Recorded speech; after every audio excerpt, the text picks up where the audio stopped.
Oh my goodness, hello friend! So, I am a singer, but not only am I a singer, because you know on this channel, that's just my passion. And on this channel we are recording, we are documenting our journey of following our passions and learning new things along the way. But now, really a new thing, a new passion is YouTube. Recording, editing, being a content creator. Now, granted, even though I am still very much new to all of this, but there are a couple of things that I wish I knew before getting started that would have just made this process a lot easier. So I want to share them with you. So let's get straight into it. So like the first tip, or the first thing that I wish that I knew before starting my YouTube channel was to create a content book. A content creation book, a content creation journal, to get someone to help me sit down and just create content and have it listed from everything from the titles to the descriptions to what colors we're using for the thumbnails, if you're using editing software, but definitely have it all in one place. Now, as the recording of this video, I currently have a simple composition notebook. And it is just filled page by page by page by page of just ideas and topics and titles, descriptions, thumbnail ideas. Like, it's just filled as much as I can think of, so that when I go to sit down to film, to actually get behind the camera and to actually talk to all of you guys, I'm not stumbling.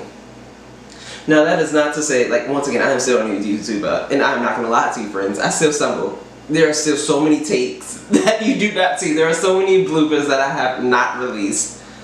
So yes, even though my little content creation book is amazing, but I'm still human.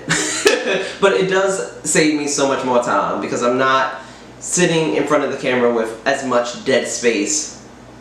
I'm not, wondering, well, what should I talk about next? What really goes with my channel? What do I even have a passion for?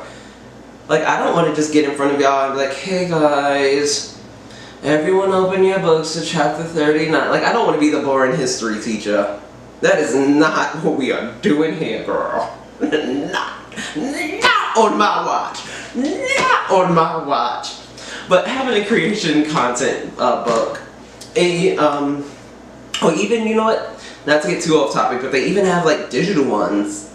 I grew up in the 90s. I was born in 95, so 90s and early 2000s, we didn't really have too much technology, so we had books and we had pen and paper. So that's just honestly what I'm comfortable with. It helps me actually get up and do the things that I need to do if I write them down. That's just me. But in today's day and age, you have Notion, you have Google Sheets, you have so many different options of having this stuff be on a computer or having it on a database. Oh, a world of options. And even if you don't even have that, or I can't say don't. Even if you have all of that and you still need more, you can go to Fiverr, you can go to Upwork. You have so many options of people to sit down and be like, hey, let's go over some content creation. You can literally pay someone to help you with content creation. Even on here on YouTube, I always say YouTube is such a great place. It is the YouTube Academy. They even have YouTubers who have courses outside of YouTube to help you with YouTube and with content creation. Oh, the possibilities are endless. But definitely as a new YouTuber, I wish I would have started this book a lot sooner. A lot sooner. Because there are some videos that it's just were kind of just ooh, I think that would be a good idea, and I just did it. And I'm just I could have thought that through a little bit more. Also, it helps the algorithms and CEOs if you already have once again your book or your journal or your database full of the SEO things, the behind the scene things, your tags and things to put in front of the algorithm. So when you go to write that description, you already know which trigger words to use because you have it in your book. Nothing is a mystery, friend. We are doing this correctly. We are planning. That's what your content creation book is about. Planning.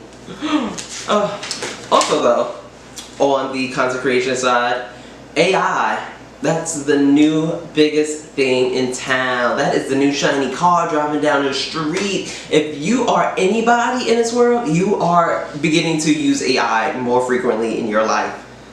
Heck, how many of you see big name businesses put out commercials that are just AI? A whole AI generated business ads, commercial ads, TV ads. I'm just like, it is on the go-go. So if you are someone who's like, shoot, I am struggling even with like, you know, a person I paid for with just content creation, AI, ChatGPT, hun, we are using these resources. We are using them all. We are grabbing them. We are grabbing them. AI is definitely a great tool for content creation, which pushes me into like the second tip or like thing that I wish that I knew. And that is to invest in equipment. Which, once again, as the current recording of this video, I need to do. I am in so much need. I have a whole wish list of stuff that is coming on the way. But definitely invest in equipment.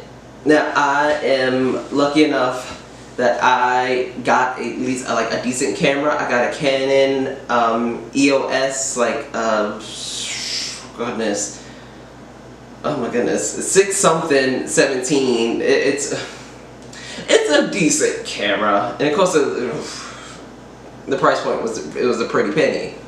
But honestly, I got it really because I'm a business owner. I do have a registered LLC here in PA.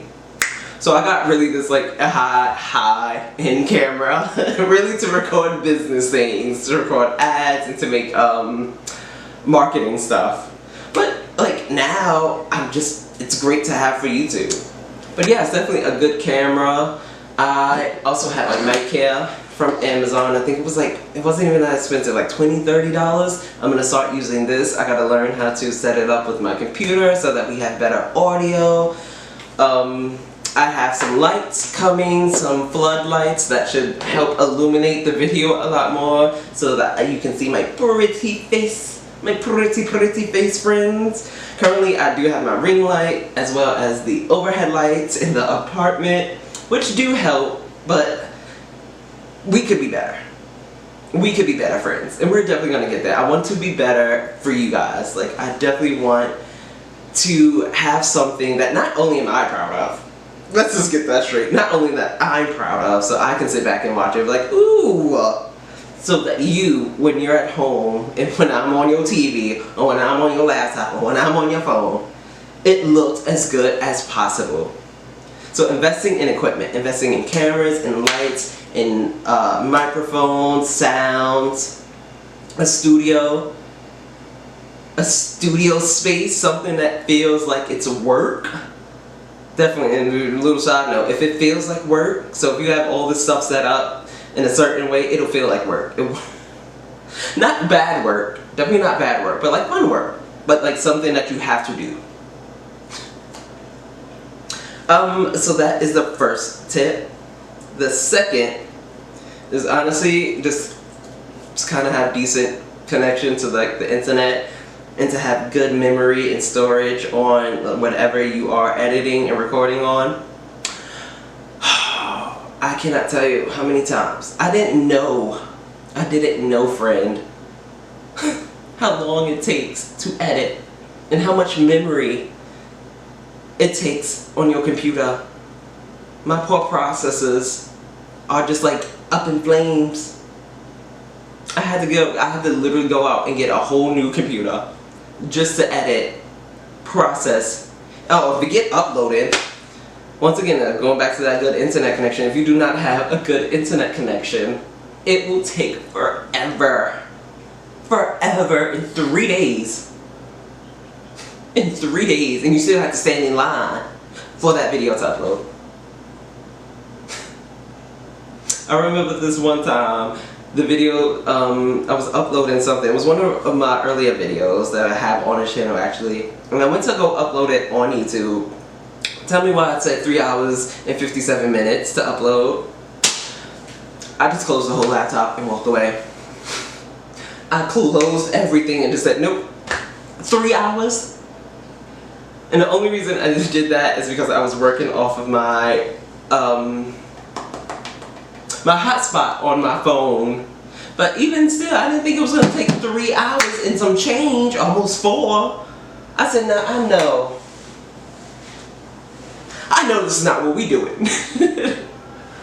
So definitely, to have a good internet connection and to have a good processor in memory for when you are editing, when you are cutting up your audio, when you are doing your thumbnails, when you are doing your photoshops, it definitely helps so much. Like, this is definitely one of the biggest things like I didn't think about when we were first starting this. It's just that how much that it would take up. You have to have dedicated space to that. Whew. Ooh, made me hot just thinking about it. But let's move on into the last tip, indoor thing that I wish that I would have known before starting a YouTube channel, and that is batch filming. It's at least for me, it is just all too much to try to sit down and film every day. It's just too much. Not even to submit, to add in addition to the editing, the thumbnail creations, titles and descriptions, and content creation that has to be done throughout the week regardless. So it just helps a lot to batch film, to get everything done within a specific amount of time and just have it done. The one thing though about batch filming that I would have to tell you about is, if you can, have extra batteries for your camera, have extra storage ready for your camera. Because once again, you're getting everything done like in a short amount of time. So you don't want to have your battery die and then you have to wait 2 hours just to have your battery charged, or your storage to get full and then you have to move everything from your SD card onto your laptop or onto a flash drive. Right? It's batch filming. The big thing about batch filming is efficiency. That's the whole goal, is to be efficient. We are trying to get as much done in a short period of time. I feel like I've said that so many times throughout this video, at least on this point. And really just the last point is to use free time. Once again, don't do it throughout the week. At least I don't do it throughout the week. I try to pick times where I know I have time to myself. Like, no one's bothering me. I don't have to go run errands. Like, nothing needs to be done. Nothing needs my attention. So I'm using this space to get as much done as I possibly can, so then that, you know, it frees the rest of my time to do everything else. Batch filming, especially if you are serious about YouTube, or not even just, I keep saying just YouTube, even if you are just serious about being a content creator in general, batch filming is the way to go. But let's wrap up this video by just recounting some of the points that we talked about earlier. So some of the things that I wish I knew before becoming a YouTuber is to have a creation content book, to invest in equipment such as lighting, mics, good cameras, and to batch film, to use my free time to get as much done and be efficient as I possibly can. Now, I have to ask you, friends, are you a YouTuber? Are you someone who is creating content? And if so, what are some of the tips and tricks that you use to actually get your products out there? What are some of the things that you wish that you would have known before actually starting on this journey? Let me know in the comments below. And until next time, you got this. I got this. We got this. Bye, friends.